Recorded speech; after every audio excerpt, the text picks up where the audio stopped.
Ito na yung napaka-convenient at napakadaling paraan para mawala yung gusot ng mga damit natin, mga uniforms, pang-office ng mga damit. So ito na yun siya. Pwedeng nakahang. So 'di ba nakahanger pa siya, pwedeng diretso ka nang magplansya or pwedeng naka-flat din. So depende sa iyo kung saan ka mas convenient. Napakadali lang din naman, guys.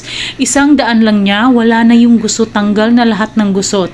So ganyan siya ka-cute, and kung ikaw yung laging nagta-travel, napaka-convenient lang dahil maliit lang yan, foldable. So nafo-fold, tapos ayan, ilalagay mo lang sa maliit na box. Ayan na, carry na yan. Ganyan lang siya, and dalawang kulay yung available niya, pink at saka white. Napakadali lang niyang gamitin, user-friendly. Diyan mo ilalagay yung tubig. So lalagyan mo siya ng tubig, distilled water or purified water yung ilalagay mo.